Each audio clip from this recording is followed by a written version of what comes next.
Muito bem, meus amigos, retomando então o nosso estudo do nosso Livro dos Espíritos, Evolução em Dois Mundos, de André Luiz, psicografia do Chico e de Valdo Vieira.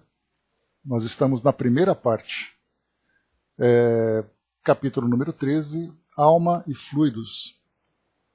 E nós veremos a partir do item Esferas Espirituais. Nós vimos no nosso encontro anterior 3 itens desse capítulo, né?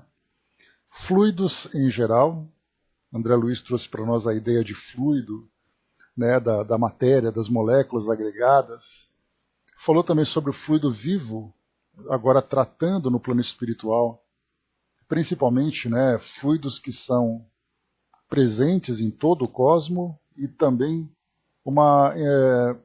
absorvido pelos espíritos, transformados a partir do seu conteúdo interior e depois, podemos dizer, exalado. Então, cada um de nós absorve esse fluido em toda a sua pureza e depois nós devolvemos com os resquícios, né, impregnados com o nosso conteúdo interior. E aí então nós falamos sobre a força do pensamento, falamos sobre a nossa capacidade de transubstanciar esse elemento, essa matéria, sobre a própria responsabilidade. Cada um então ali produzindo o fluido de acordo com a sua qualidade interior, digamos assim. Colocando para nós também aqui, né, que esse fluido é o seu próprio pensamento contínuo, gerando potenciais energéticos com que não havia sonhado. Então, mesmo que o espírito ignore a existência desse fluido, ele continua produzindo, e muitas vezes desconhecendo a causa dos seus sofrimentos, a causa das suas angústias, as afinidades que cria no plano espiritual. Então, quando ele começa a ter esse melhor entendimento e trabalhar conforme as leis que regem a nossa existência, o espírito então começa agora a tirar proveito dessa força interior. Bom dia, Tic-Tac. Coloca para nós aqui que dê certo que na nova esfera de ação, a que se vê arrebatado pela morte, encontra a matéria conhecida no mundo em nova escala vibratória. Ele fala um pouco mais para nós aqui sobre o solo no mundo espiritual, estruturado a partir desses recursos, né, naquilo que nós entendemos como a quinta essência, e que corresponde ao peso específico do espírito. E aí então nós vemos que é essa atração, é essa afinidade que nós vamos então tendo no mundo espiritual. E tudo isso, André Luiz comenta aqui no finalzinho desse item, que é aqui no mundo material que o espírito, então, o princípio inteligente deve nascer, crescer, florir e amadurecer em energia consciente. Mas é no plano espiritual, que é a escola verdadeira da alma, que ele começará então a produzir os seus frutos. E ali então, a partir dessa produção, ele começa então a desferir mais amplos voos no rumo da vida eterna. O último item que nós vimos, vida na espiritualidade, fala para nós aqui sobre as leis de gravitação que fazem com que o homem, tanto no mundo físico como no mundo espiritual, vivencie essa mesma experiência, né? Então aqui, deixa eu ver. Não, nós não vimos essa parte, eu acabei aqui pulando. Nós veremos então aqui agora vida na espiritualidade. Eu achei que a gente tinha visto, mas acabamos ficando nos 2 primeiros itens, né? Mas vamos lá então. Diz aqui para nós. Na moradia de continuidade para a qual se transfere, ou seja, né, essa moradia de continuidade é a continuidade da sua existência, só que agora nessa nova moradia, no plano espiritual. Encontra, pois, o homem as mesmas leis de gravitação que controlam a Terra, com os dias e noites marcando a conta do tempo, embora os rigores das estações estejam suprimidos pelos fatores de ambiente que asseguram a harmonia da natureza estabelecendo clima quase constante e quase uniforme, como se os equinócios e os solstícios entrelaçassem as próprias forças, retificando automaticamente os excessos de influenciação com que se dividem. Então, no plano espiritual, essa referência de dia e noite, nós vemos muito isso, né? Nas obras de André Luiz e outras obras que nós já trabalhamos também, mostrando que os espíritos também experimentam essas mesmas paisagens, digamos assim, muito mais claras naturalmente, mas eles também vivenciam dia e noite. Também percebem ali essa passagem do tempo, de acordo ali com o movimento do nosso planeta. Porque muitas vezes se pensa que no mundo espiritual o espírito entra numa dimensão que é completamente atemporal e ao mesmo tempo sem qualquer referência sobre essa questão do tempo. E o que André Luiz coloca para nós, e como nós vimos, né, que eu comentei com vocês, que ele fala para nós do dia, ele fala para nós das atividades noturnas, ele fala para nós ali dos seus momentos de descanso, das visitas que ele faz aqui no plano físico, né? Então coloca para nós exatamente isso. Sofre as mesmas leis de gravitação que controlam a Terra, portanto essa lei de gravitação significa o nosso planeta girando em torno do Sol. E, portanto, mostrando ali as mudanças do tempo, dia e noite, com a rotação da Terra, a translação da Terra em torno do Sol, mostrando ali as estações do ano. Só que o que ele coloca para nós aqui é que no plano espiritual existe ali, então, um alinhamento, uma retificação, como ele coloca para nós aqui, fazendo com que o clima se torne, então, quase que uniforme. Então, claro, os espíritos não sofrem essas intempéries do tempo exatamente porque vivem ali num estado de sensibilidade diferenciado, sem sofrer a influência física da matéria. Porque, por exemplo, né, nós falamos do frio, falamos do calor, exatamente pelo efeito dessas ondas eletromagnéticas que partem do Sol, agitando as moléculas, provocando na nossa sensibilidade física o frio, o calor. No caso dos espíritos que não mais possuem o corpo físico, essa sensibilidade acaba sendo nula quase. Por isso, então, para eles não faz diferença.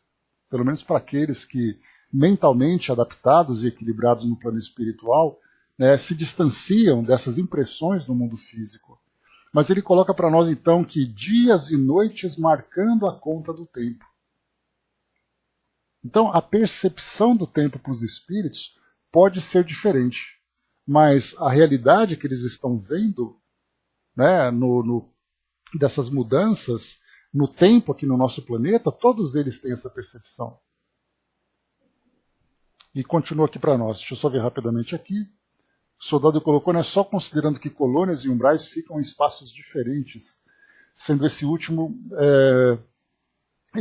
meio distante do Sol. Nós veremos aqui agora, soldado, daqui a pouco, né, não é que ele fica, conforme os espíritos relatam, não é que esse local, que esse ambiente, essa dimensão chamada umbral, fica distante do Sol, mas é que a força psíquica dos espíritos que habitam esse ambiente provocam, né, essa nebulosidade nesse ambiente. Então dá essa impressão de escuridão, de sombra, de você não ter essa percepção. André Luiz até comenta que ele caminhava ali por algumas excursões e ele via o Sol palidamente no meio de uma névoa, aparecendo ali uma grande fumaça, que na verdade era uma produção mental dos espíritos que habitavam esse local. Mas todos eles, então, ligados ao nosso planeta. Né? Então aqui, se está ligado ao planeta, a influência do Sol, por exemplo, acaba sendo a mesma, mas a forma como cada espírito percebe é diferente. Ele vai falar um pouquinho para nós sobre as dimensões, as esferas do plano espiritual no próximo item. A gente vai ver isso com mais detalhes, né? Bom dia, Chaconete. Bom dia, Cléo. Vamos lá. Seguindo aqui, então, ele coloca: plantas e animais domesticados pela inteligência humana durante milênios podem ser aí aclimatados e aprimorados por determinados períodos de existência, ao fim dos quais regressam aos seus núcleos de origem no solo terrestre para que avancem na romagem evolutiva, compensados com valiosas aquisições de acrisolamento, pelas quais auxiliam a flora e a fauna habituais à Terra, com os benefícios das chamadas mutações espontâneas. Então é importante, André Luiz, colocar para nós aqui essa questão das plantas e dos animais alternando o ambiente de existência, né? Ou seja, plano físico, plano espiritual. Então eles podem ser ali aclimatados, mas por períodos determinados de existência. E depois desse período, que, por exemplo, como a gente viu no Livro dos Espíritos, lá no item que fala dos 3 reinos, Kardec comenta que, né, os espíritos respondem que os animais, por exemplo, reencarnam quase que imediatamente. E como nós vimos aqui em itens anteriores, André Luiz coloca também que reencarnam quase que imediatamente, mas ao mesmo tempo também podem ser ali direcionados para outras atividades, também por tempos determinados, mas ao fim dos quais, como ele comenta aqui agora, regressam aos seus núcleos de origem no solo terrestre, porque aqui então eles vão viver as suas experiências. Agora, algo curioso que nós temos pouquíssimas informações é com relação à flora no plano espiritual. Nós vemos alguns relatos, né, com flores, com bosques, aquela coisa toda que a gente vai vendo os espíritos relatando, mas na verdade a gente precisaria de um entendimento mais profundo com relação à botânica no mundo espiritual. Não por você ver ali aquela espécie no plano espiritual, mas tentar entender do que ela é constituída, qual é a força vital, como funciona essa força vital que a mantém, de que forma que essas espécies vegetais intercalam as suas existências no plano físico e no plano espiritual. Ao você, por exemplo, destruir uma floresta, qual exatamente o destino desses elementos vivos, né, desses seres vivos no plano espiritual? De que forma que eles passam para essa outra dimensão? Então a gente começa a ver ali a grande diferença que existe ali entre animais e plantas, mas no mundo espiritual também tem essa mesma dinâmica. É colocado para nós aqui, Dudu trouxe para nós, né, não há espaço distancial entre as colônias dos irmãos decadentes quando se quer utilizar o tempo a todos nós para recuperação e translados de volta às colônias espirituais na boa sensação energética, como a nossa morada atual. Então, mostrando aqui essa distância, né, que aparentemente nós colocamos aqui como sendo geográfica, na verdade ela pode ser colocada como dimensional, que ali é simplesmente uma questão de mudança vibratória. Mas nós temos essa ideia, né, exatamente porque, pelo fato de nós termos tido na nossa educação religiosa a ideia de céu e de inferno, onde o inferno fica no interior do planeta e o céu fica acima, nós começamos então a fazer um distanciamento, né? Então, lá no fundo do planeta nós temos tal distância, tantos quilômetros para cima nós vamos para o céu. Então nós acabamos nos acostumando com essa ideia de distância geográfica. E aí a gente começa a perceber que essas esferas muitas vezes acabam ali meio que se misturando. E é exatamente por isso que a gente vê, por exemplo, no caso de atendimento em trabalhos mediúnicos, que espíritos ainda numa condição muito ligada ao plano físico são atendidos pelos encarnados pelo fato deles não perceberem os desencarnados que estão próximos, que estão numa vibração diferente. Né? E complementando, confirma ali então esse raciocínio nosso, né? Esqueça que estamos em outro espaço dimensional, como tu dizes, né? Então, vamos esquecer também aqui, né? Todo mundo junto ali nessa mesma ideia, é uma questão apenas vibratória mesmo, né? Porque do contrário a gente vai colocar uma geografia diferente também, embora no mesmo lugar. Então, questão de vibração. Então, para nós ainda, pelo fato de sermos ainda muito ligados à matéria, a gente tem essa dificuldade de entender diferenças vibratórias, porque tudo para nós, né, a nossa física diz que 2 corpos não podem ocupar o mesmo lugar no espaço, mas no mundo espiritual, com vibrações diferentes, essa física acaba chegando de uma forma diferente. Né? Exato, Braz, né? Essa densidade espiritual faz a diferença. Né? Então, todos nós estamos no mesmo espaço, apenas com frequências diferentes. Né? Então, essa é a nova ideia que a gente tem que incorporar e afirmar, para que a gente não tenha sempre essa ideia de mundos diferentes coabitando o mesmo local, né? A gente vai chegar lá, a gente vai conseguir absorver essa ideia devidamente quando a gente te desintoxicar um pouco da nossa mente a física do mundo material, querendo aplicar essa mesma física no mundo espiritual. Então, com calma, a gente vai conseguindo mudar o nosso raciocínio. É um raciocínio novo para nós, né? Não tenhamos dúvida nenhuma. Mas com o tempo a gente consegue estabelecer essa realidade. André Luiz coloca então para nós aqui essa ideia das plantas e dos animais. Então, assim como eu comentei com vocês já outras vezes, né?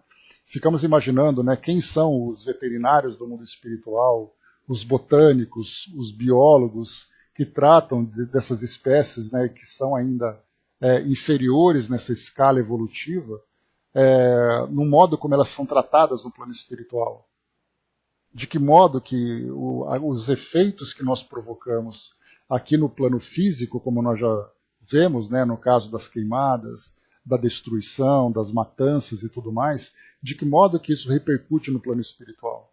Então isso também para nós é um tema que vai ser estudado devidamente conforme nós formos nos direcionando, né, nos nossos estudos e nos nossos esforços para definirmos um pouco mais, aprofundarmos um pouco mais o nosso entendimento nesse campo de estudo.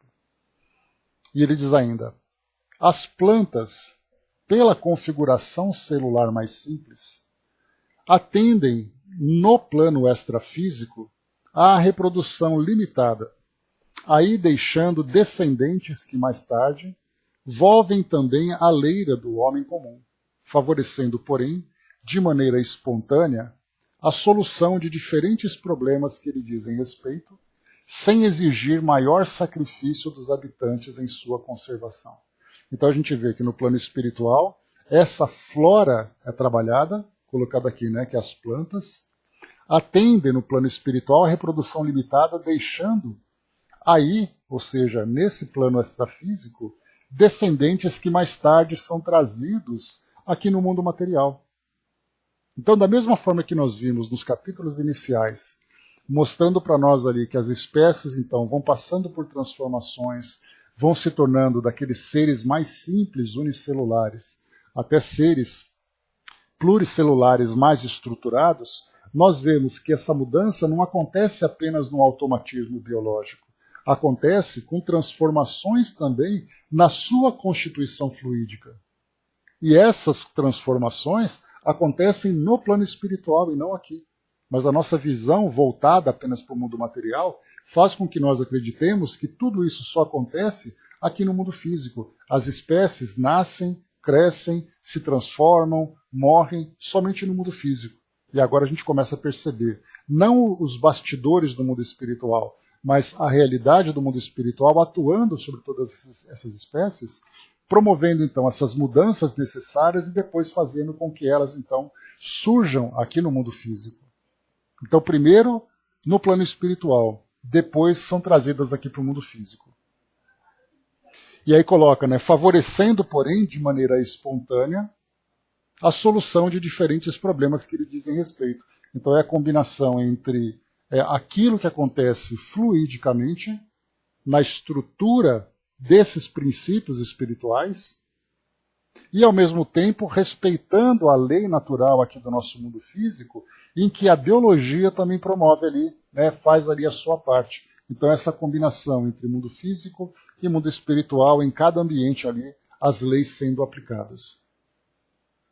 O Chiquitá colocou, né, isso que muitos não entendem, a criação do simples ignorante, né, e sua evolução. Através desse livro, né, Chiquitá, que a gente começa a ter uma visão muito mais ampla, porque a gente tinha uma visão muito limitada do agora, imaginando, por exemplo, que aquilo que nós vivemos, que nós vemos hoje no nosso mundo, sempre existiu, sempre foi assim.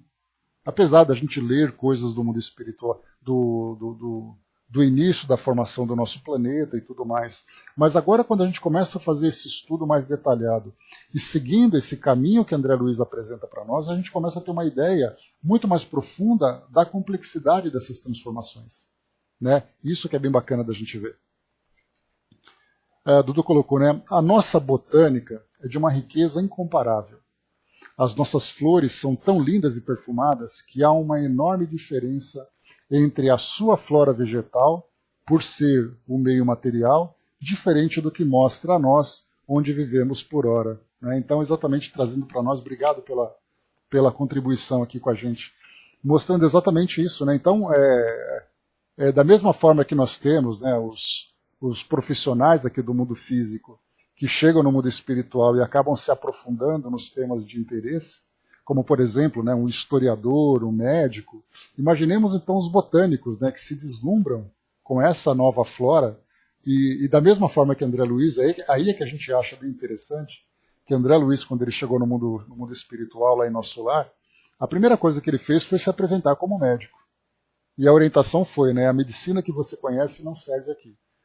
Então você vai ter que aprender tudo de novo. Né? Então, no caso desses profissionais, veterinários, botânicos, né, chegando no mundo espiritual e buscando também esse mesmo campo de pesquisa, vão receber a mesma resposta. Né? Tudo aquilo que você conhece em termos de plantas no mundo material, aqui você vai conhecer outras plantas vendo outros princípios.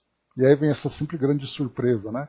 De tentar compreender a energia, tentar entender o fluido, essa força vital que se movimenta no plano espiritual, coisa que aqui a gente ignora completamente. Né? A Andrea colocou, né, eu amo apreciar a diversidade da natureza, né, mas quantos sequer sabem se tem árvores na rua que moram? Né? Imagina no plano espiritual como vai ser, né, Andrea? Passar por aquelas alamedas floridas, né? Você não vai conseguir sair do lugar, né? Só de ficar olhando para o lado. Deixa eu ver aqui, pois é, vamos lá.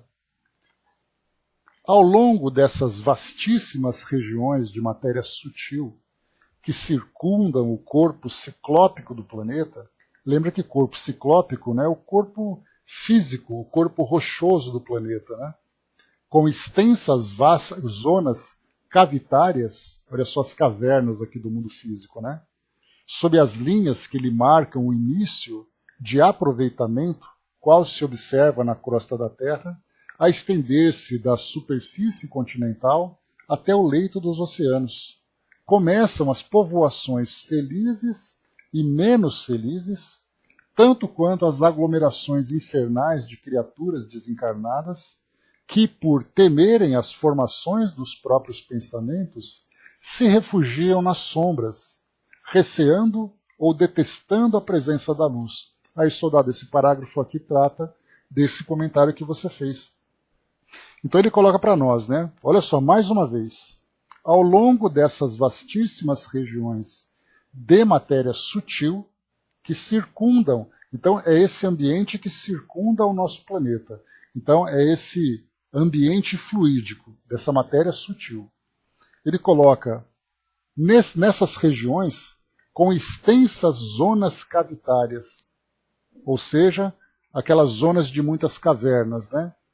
Então, demarcam o início do aproveitamento, qual se observa na crosta da própria Terra.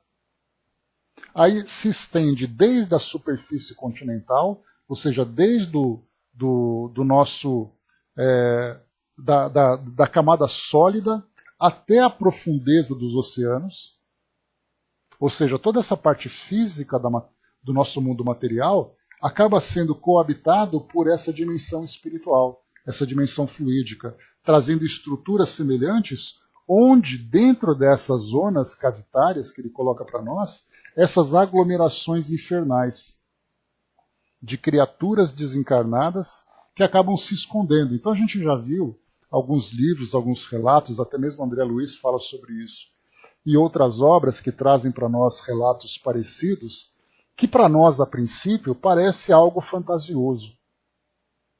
Que a gente fica pensando, né, como é que é possível existir isso?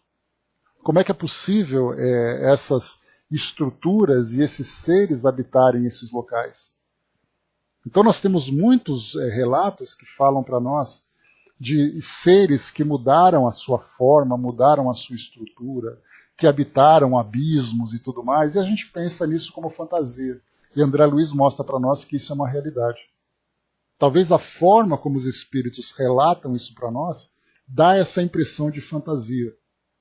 mas o fato da gente não compreender não significa que elas não existam, e elas existem. Tanto que fala que, no caso André Luiz, por exemplo, caminhando ali, né, nessas zonas inferiores, há necessidade de uma mudança psíquica muito poderosa para que eles possam suportar a densidade desses ambientes. Né? Dudu trouxe para nós também aqui, da mesma forma acontece com a nossa fauna insecta, que se mostra perfeita sem precisar da utilização de seu pólen, que já vivendo num orbe fluídico, a sua alimentação o poupa de ingerir esse alimento terreno. Todo o processo, na maioria das vezes, digo quase sempre é assim. Né? Você se lembra que eu comentei num estudo nosso a respeito dos insetos no plano espiritual, né? Que da mesma forma que nós pensamos no homem, no espírito humano, e nós vamos então regredindo nessa escala evolutiva, a gente pensa, bom, no plano espiritual eu sei que tem os seres humanos, no plano espiritual eu sei que tem os animais, mas e os répteis, os anfíbios, os insetos? Será que alguém pensa nesses seres no plano espiritual? E eu levantei para vocês essa questão, dizendo que no momento em que um inseto acaba morrendo fisicamente aqui no mundo físico, esse princípio inteligente vai para algum lugar. E esse algum lugar é o plano espiritual. Só que ali eles têm ali ambientes, né, as suas formas existenciais. E nesse relato trazido para nós aqui nessa explicação, mostra que esses insetos não dependem das flores para se alimentar. Como acontece, por exemplo, né, dos insetos hematófagos, né, que sugam sangue, no caso de um pernilongo, por exemplo, ou no caso de uma abelha, que depende do pólen, de uma borboleta, de uma lagarta, que depende da alimentação de uma planta. Então, nesse caso é colocado para nós, né, que pelo fato de estar num orbe fluídico, ele acaba sendo poupado de ingerir esse tipo de alimento que acontece aqui no mundo físico. Da mesma forma que nós também aqui temos o nosso alimento para sustentar o nosso organismo, enquanto que no plano espiritual é diferente.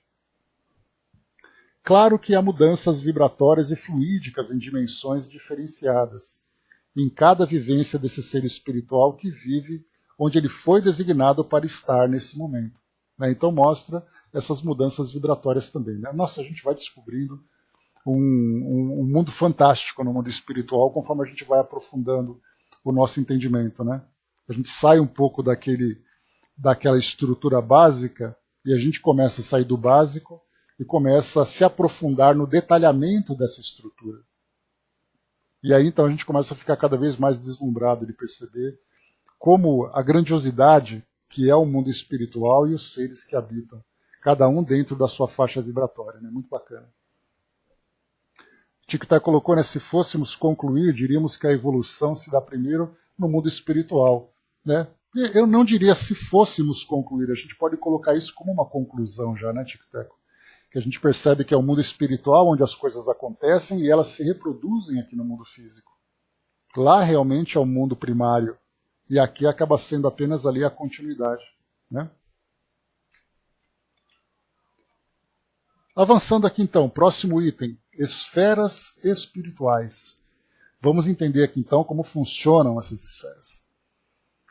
Muitos comunicantes da vida espiritual têm afirmado em diversos países, isso porque a gente lembra, né, que não são apenas os espíritos aqui no Brasil que trazem mensagens falando sobre o mundo espiritual. Né? Claro que inicialmente nós tivemos ali na formação da doutrina, lá na Europa, depois nos Estados Unidos, em outros ambientes. Né? Então, de qualquer forma, mesmo que esse material não seja divulgado, nós vemos que os espíritos se manifestam em todos os lugares.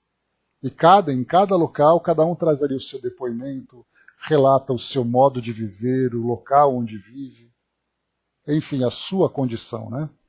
Então, muitos comunicantes da vida espiritual têm afirmado em diversos países que o plano imediato à residência dos homens jaz subdividido em várias esferas. Assim é com efeito, não do ponto de vista do espaço, mas sim sob o prisma de condições, qual ocorre no globo de matéria mais densa, cujo dorso o homem pisa orgulhosamente. Para justificar a nossa asserção, lembraremos em rápida síntese que a crosta terrestre, em maior parte dos elementos que a constituem, é sólida, mas conservando aqui e ali vastas cavidades repletas de líquido quente ou de material plástico.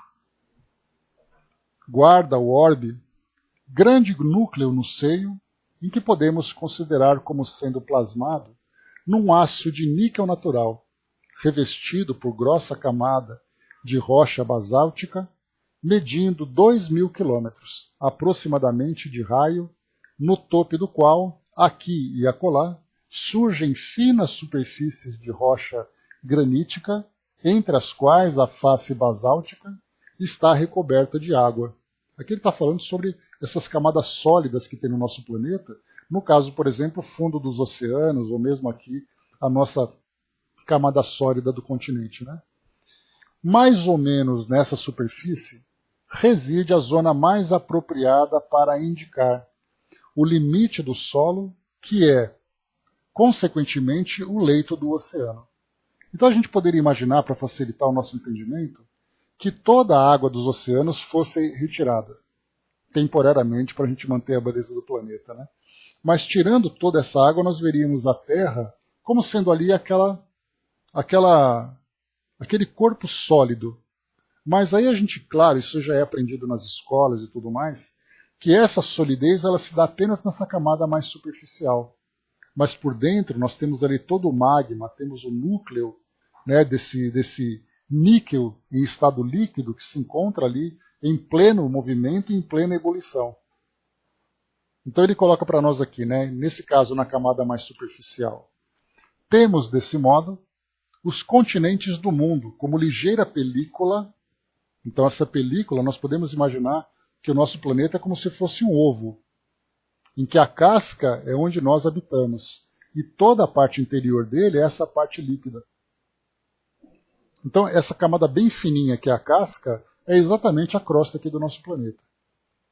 Então temos desse modo os continentes do mundo como ligeira película com a propriedade de flutuar à maneira de barcaças imensas sobre o maciço basáltico, película essa que mantém a espessura de 50 quilômetros em média.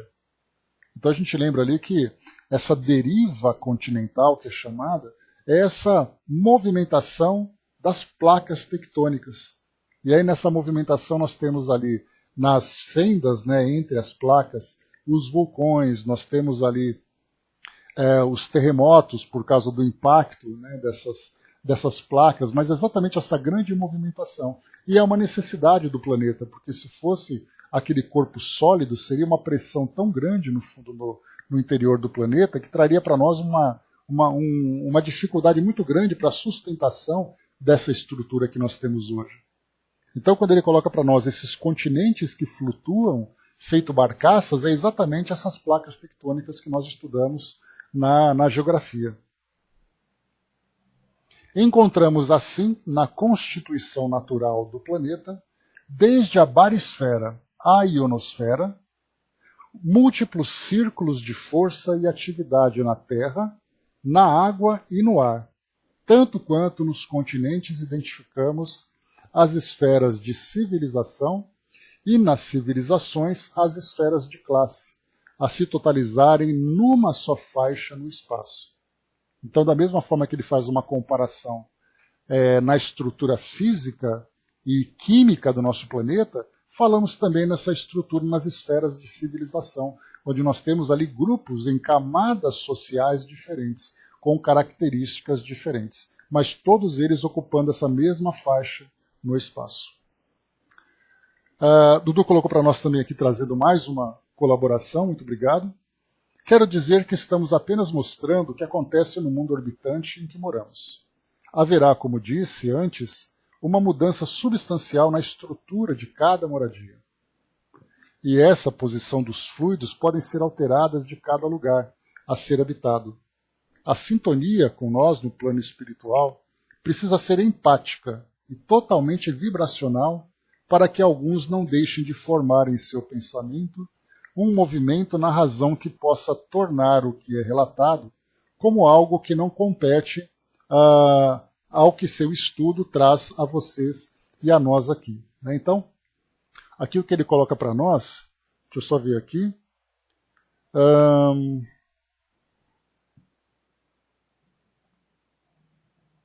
Isso, aqui ele está falando de uma profundidade, né, que a gente não tem ainda, né, essa condição de compreender. Então não adianta a gente querer se aprofundar mais, porque isso vai trazer para nós só complicações, né, porque nós não conseguimos ainda, lembrando que todo o aprendizado para nós, ele depende da construção do nosso raciocínio, começando de uma forma mais simples e vai se aprofundando conforme a gente vai adquirindo mais conhecimentos, né? Então, é importante aqui a gente lembrar que nós estamos numa faixa de aprendizado que não é possível nós irmos além, porque nós não conseguimos construir o raciocínio degrau a degrau para poder chegar nessa parte mais complexa. Então o que mostra para nós é exatamente aqui, essa expressão muito interessante. Essa relação no mundo espiritual precisa ser empática. Então a empatia, que significa exatamente essa relação de semelhança entre os seres, que vai trazer essa aproximação. E aí totalmente vibracional, porque nós falamos, se o pensamento tem ali, né, ele é gerado pela força dos sentimentos, das emoções, como nós veremos aqui em seguida, nós produzimos esse campo vibracional. E aí, portanto, pela própria lei de afinidade, nós vamos então nos aproximando e nos atraindo, né? Então o médium traz a verdade para todos vocês, né? Então, exatamente ali o recado que é trazido para nós do plano espiritual, trazendo esses esclarecimentos que são bastante importantes, né? Então, só para a gente fazer aqui mais uma leitura, então diz para nós, né?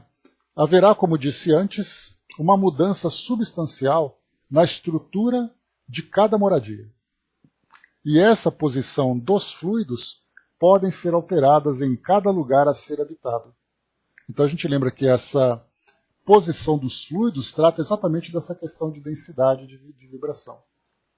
A sintonia com nós do plano espiritual precisa ser empática e totalmente vibracional para que alguns não deixem de formar em seu pensamento um movimento na razão que possa tornar o que é relatado como algo que não compete, né? Então, exatamente essa a ideia geral, né? Não queremos dizer a palavra em verdade, sim o que aqui nos mostra enquanto estamos tentando ajudar. E é muito bem-vinda essa ajuda, né? Porque ela é compreensível, ela é para nós factível, né? Então não é apenas ali ideias que são inconcebíveis, pelo contrário, são absolutamente compreensíveis para nós, né? O soldado colocou, né, a matéria é parte do espírito, assim como a vida material é essencial para a vida espiritual, né? Então, a matéria é neutra e o que faremos dela é que a torna boa ou ruim de acordo com essa densidade. Centros encefálicos. Vamos lá. É, pois, em novo plano, a dividir-se em variados setores de ação e de luta, que a consciência desencarnada, agora relativamente responsável, vai conhecer o resultado de suas próprias criações na passagem pelo campo carnal, através dos reflexos respectivos em seu pensamento. O fluido em que se lhe imprimem os mais íntimos sentimentos e que lhe define os mais íntimos desejos. Então aqui a gente já começa também a fazer uma conexão com essas instruções que chegam para nós, dos nossos amigos, né, falando exatamente sobre o que nós imprimimos nesses fluidos a partir dos nossos sentimentos e desejos mais íntimos. Então é essa qualidade dos nossos fluidos, né, e das vibrações que nós irradiamos que vai permitir então essa aproximação, essa atração por essa lei de afinidade. Com a supervisão dos orientadores divinos, associaram-se-lhe no cérebro o centro coronário e o centro cerebral em movimento sincrônico de trabalho em sintonia. Então aqui André Luiz fala para nós que com a supervisão desses orientadores divinos, o nosso corpo físico, em especial ali o nosso cérebro, tem então esses centros de força que nós já estudamos. O centro coronário, no topo da cabeça, e o centro cerebral, na frente da cabeça. Por intermédio do primeiro, o centro coronário, a mente administra o seu veículo de exteriorização.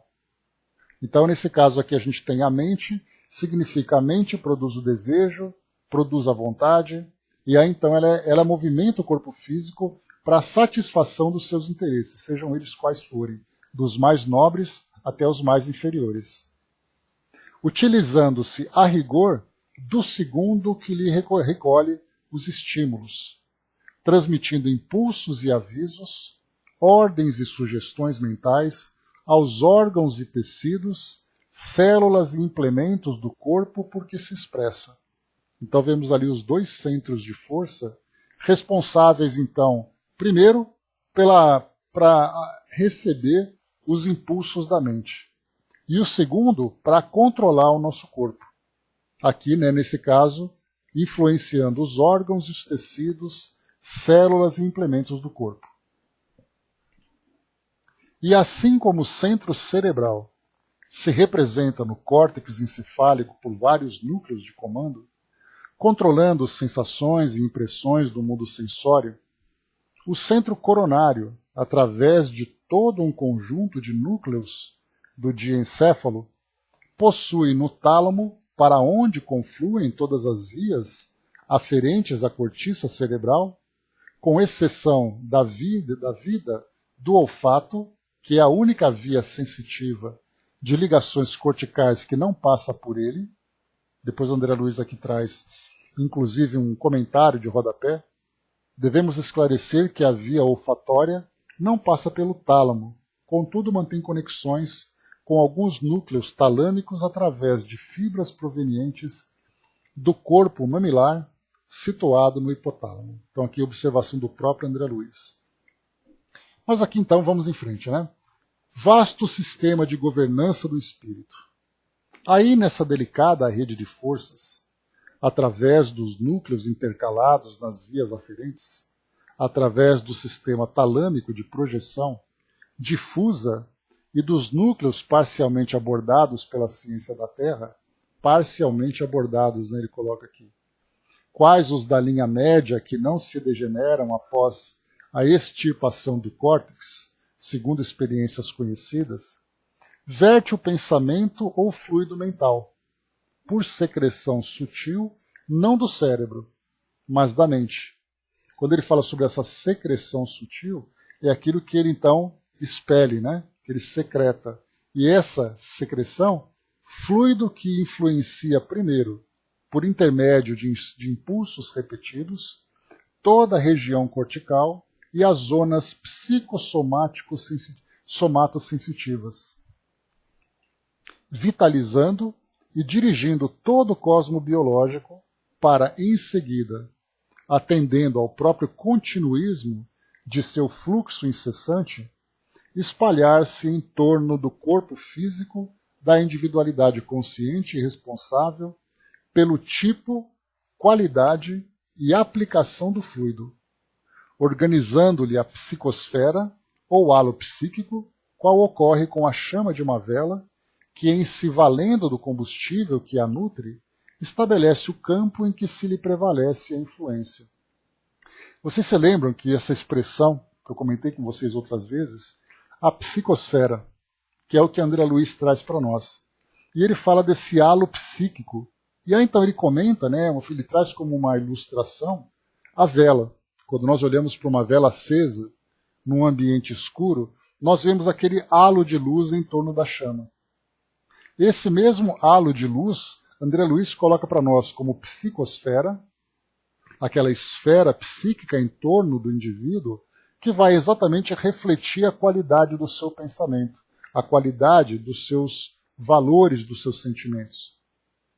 E é isso exatamente então que nós percebemos, não apenas o desencarnado, mas também o encarnado, que provoca, para aqueles que têm ali uma sensibilidade maior, aquela sensação de simpatia ou de antipatia, muitas vezes com a simples aproximação. É uma questão de irradiação vibratória. Então, aqui André Luiz usa essa expressão pela primeira vez, falando de psicosfera, ou halo psíquico. Então, nesse caso da vela que ele coloca, onde você tem o combustível, que é a parafina que constitui a vela, o fogo, que é a reação, e o halo, que é formado por essa luminosidade e por essa irradiação do calor.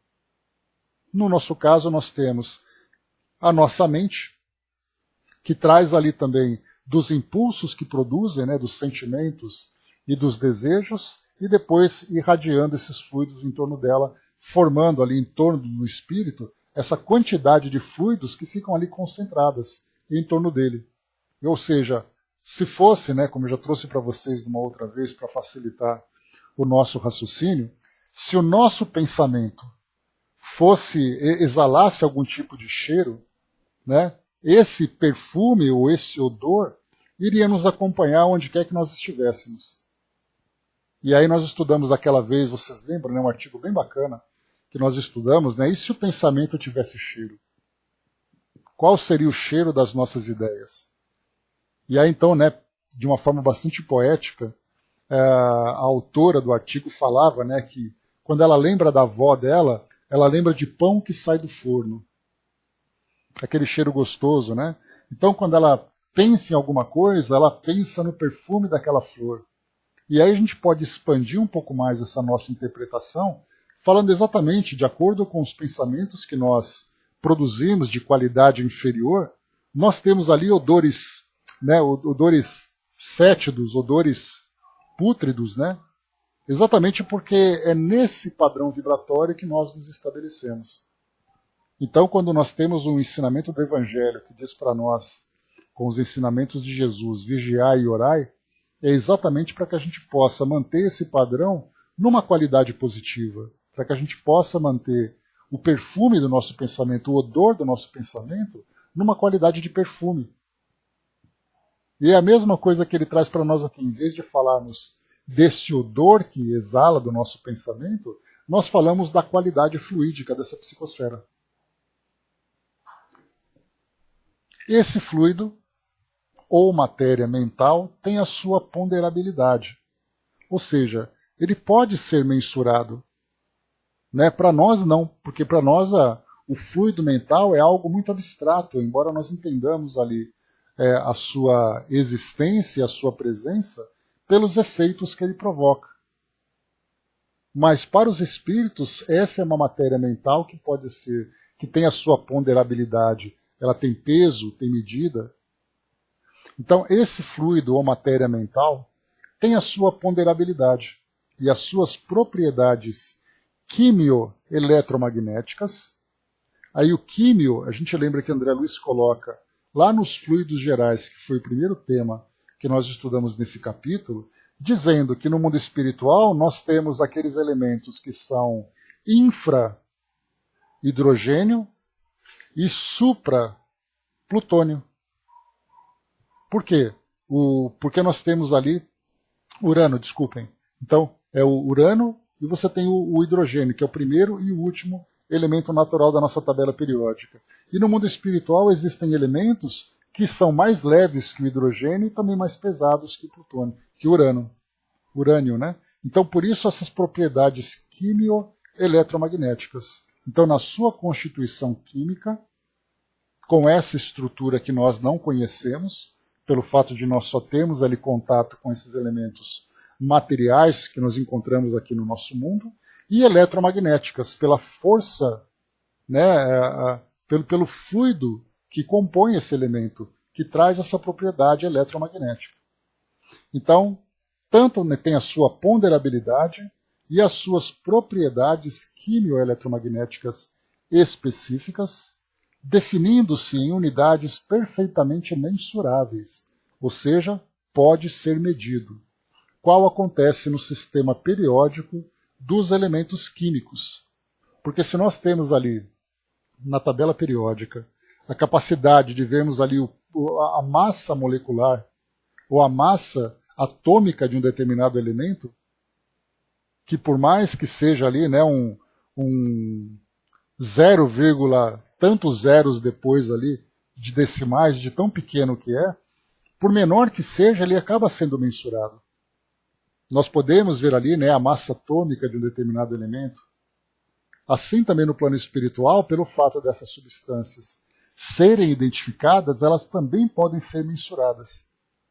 Apesar de para nós ser apenas ali, né, um fluido que não pode ser sequer percebido.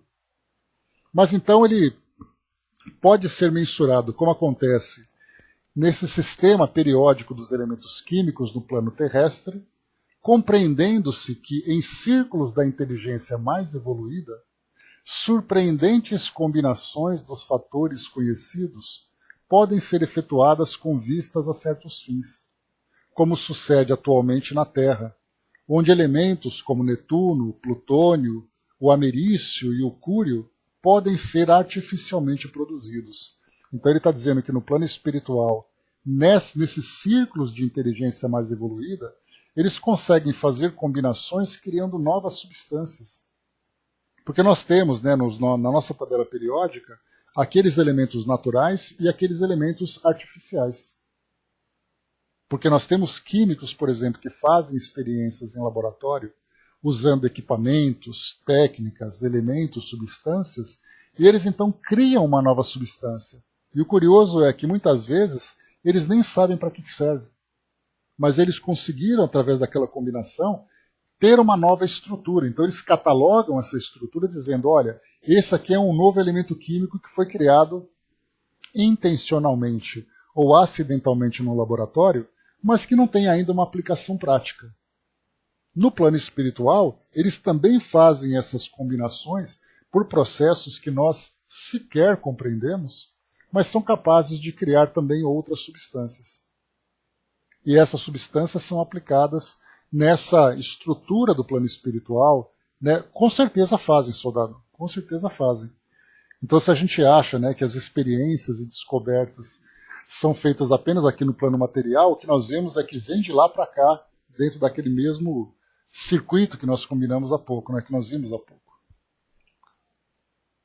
Então, fecha por aqui André Luiz nesse trecho, né, falando sobre, então, esse fluido ou matéria mental, que ele tem ali as suas propriedades, tem a sua ponderabilidade, pode ser ali mensurado, assim como acontece com os elementos químicos, e também fala das combinações no plano espiritual superior, como acontece também aqui nesses elementos químicos que nós temos no nosso mundo. O Brás colocou aqui, né? No dia em que o rei nos comunicou que continua tocando seu violão, fiquei pensando nessa probabilidade, né? Instrumentos musicais de lá. Né? O que a gente tem, né, Brás? A diferença que existe entre o mundo físico e o mundo espiritual é uma questão de vibratória. Né? Mas a gente vê que as mesmas propriedades físicas que acontecem aqui no mundo espiritual também acontecem aqui no mundo físico, também acontecem no mundo espiritual. No caso, por exemplo, a propagação do som e tudo mais, né? E dentre outros fenômenos. Só que lá no mundo espiritual nós temos leis que são muito mais sutis, embora fazendo parte do mesmo pacote das leis naturais. Próximo item, reflexão das ideias. Vamos entrar agora aqui no campo abstrato do pensamento. Prepare-se para a viagem. A partícula de pensamento, pois, como corpúsculo fluídico, então a gente vê que o pensamento é fluido. Então a mente, através do desejo, através da vontade, através dos sentimentos, produz o pensamento.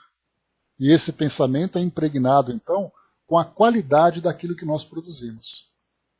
Então nós já percebemos bastante isso, né? Inclusive estudando de uma forma um pouco mais simples de compreender, não que o processo seja simples, mas que fica mais fácil da gente compreender, quando se estuda, por exemplo, o passe, em que você tem, pela vontade, a capacidade de irradiar aquele fluido. Mas não é apenas o fluido que se irradia, é o fluido que se irradia sendo impregnado pelo conteúdo moral, sentimental, né, emocional do médium. Então aquele médium que não se encontra bem em equilíbrio, na verdade o que ele vai transmitir em termos de fluido é quase que um tóxico. Ele vai prejudicar aquele que absorve em vez de beneficiar. E é então que os espíritos têm que fazer aquele trabalho rápido de neutralizar essa qualidade negativa daquele fluido, pelo fato do médium não estar em condições de produzir esses fluidos salutares, para poder fazer com que aquela pessoa que precisa daquela terapia não seja prejudicada. Então a gente lembra, né, um médium bem equilibrado, e a gente viu isso, né, nos relatos de André Luiz, não lembro qual obra que nós estudamos, que falava sobre aquela sala onde tinha 2 colaboradores que trabalhavam com irradiações. E ali mostrou para nós exatamente ali o passista padrão, né? É aquele passista que se encontra ali em plena condição, com plena consciência do trabalho, sendo plenamente assistido pelos trabalhadores do plano espiritual. E mostrava que a qualidade do pensamento era uma qualidade muito elevada, ou seja, o fluido que era transmitido era aquela transfusão fluídica com a melhor qualidade, da forma mais pura possível. E por isso, então, quando a gente fala sobre essa reflexão das ideias, que o pensamento é formado por pequenas partículas de um fluido que nós não compreendemos, não é apenas o fluido em si. Mas ele vai aqui para nós. Ele diz assim, então, né? A partícula do pensamento, pois, como corpúsculo fluídico, tanto quanto o átomo, é uma unidade na essência.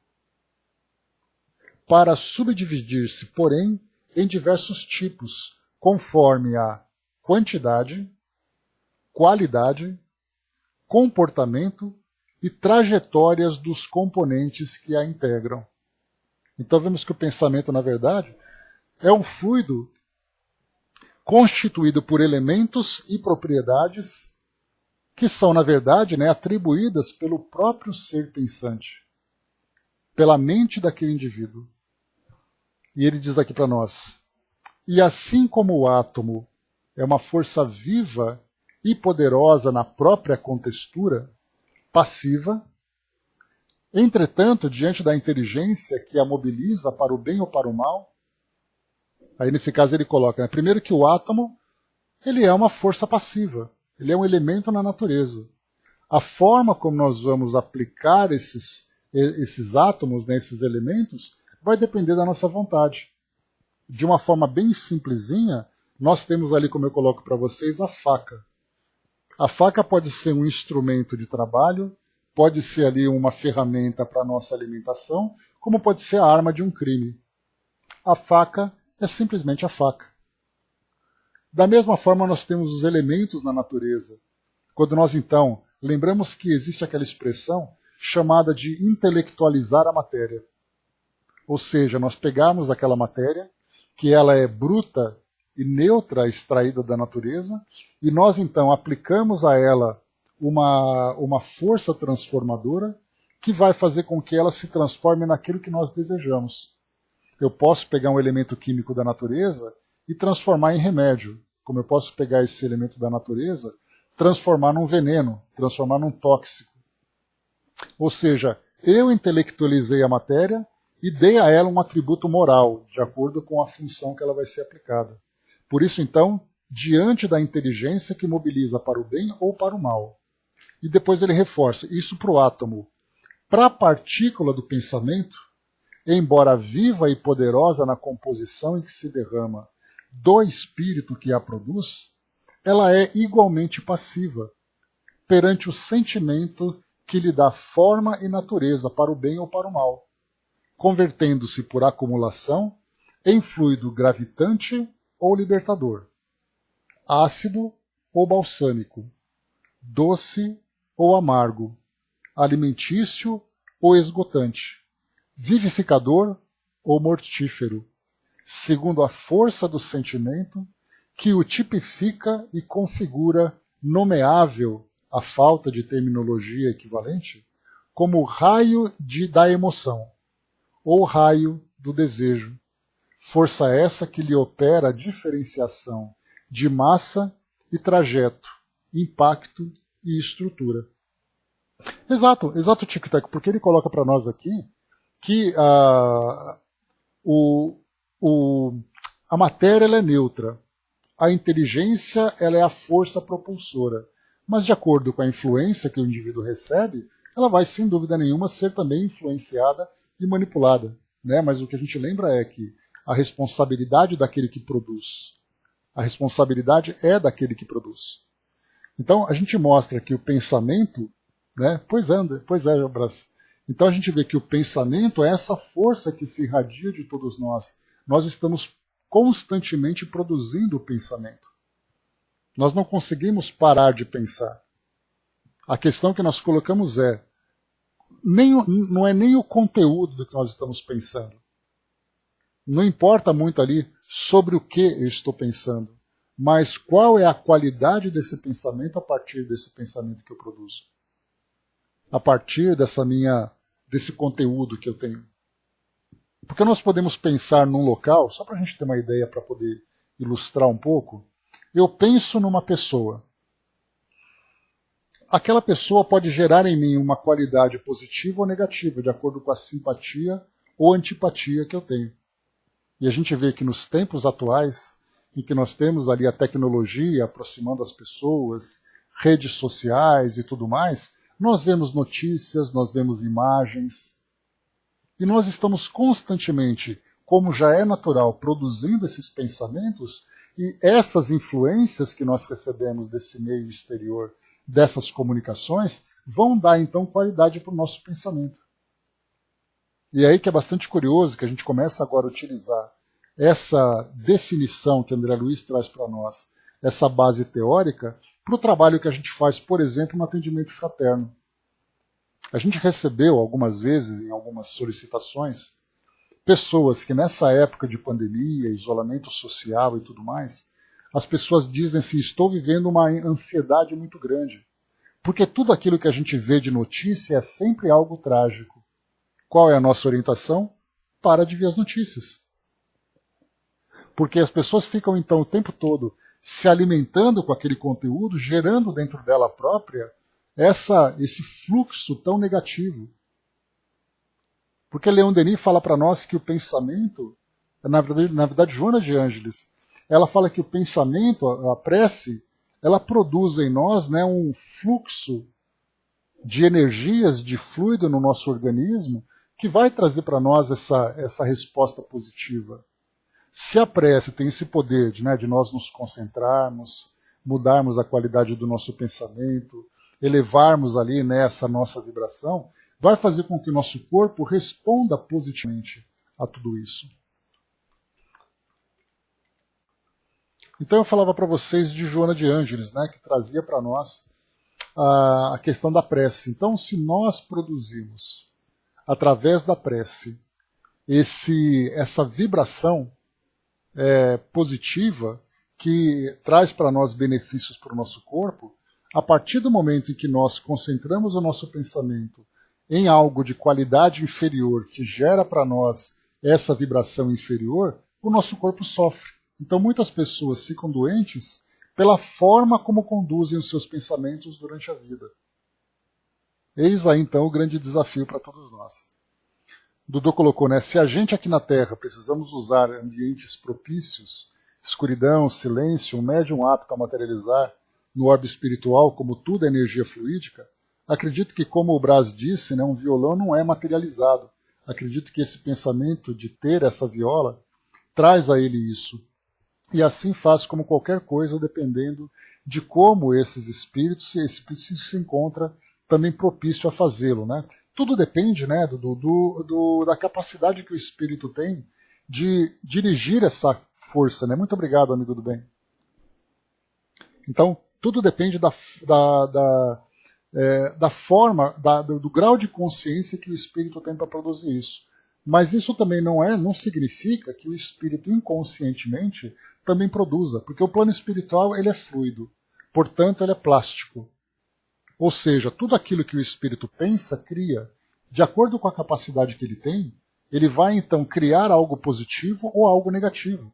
Inclusive sobre si mesmo, que são ali as sequelas, as deformidades perispirituais, já acontece dentro dele mesmo. Ele próprio se influencia. Exatamente, do lugar, da forma como ele pensa e tudo mais.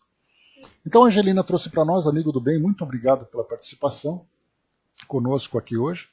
Então todo aprendizado é proporcional à condição de cada ser. Existem conhecimentos aqui que vós não estandes preparados para conhecer. Nós observamos vossas almas a cada segundo e sabemos da condição de cada um. Por isso foi dito para todos vós, conhece a verdade e a verdade vos libertará. Um dia todos vós conhecereis essa verdade. Por enquanto, não canseis de estudar. É aquilo que a gente colocou, né, de construir o nosso pensamento constantemente, né, o nosso raciocínio, sempre seguindo essa escala gradual de evolução. Não adianta a gente querer fazer o contrário, né, trazer para nós uma ideia pronta, além do nosso alcance, para que a gente tente depois construir uma ponte para conectar com esse conhecimento.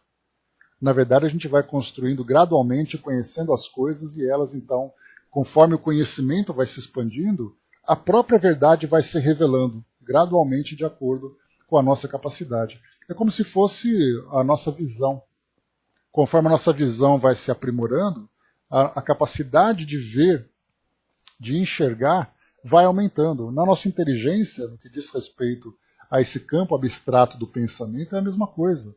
Conforme a gente vai criando essa base, a gente vai ali criando esse fundamento teórico, naturalmente a gente vai observando as coisas e percebendo exatamente a sua verdade.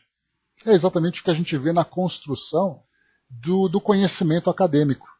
Aquela criança na escola que começa a estudar sobre ciências, sobre geografia, história e as demais outras matérias, né, as disciplinas, e aí depois quando ele estuda alguma coisa e ele observa algo no seu cotidiano, ele vai conseguir entender porque ele trouxe aquela teoria.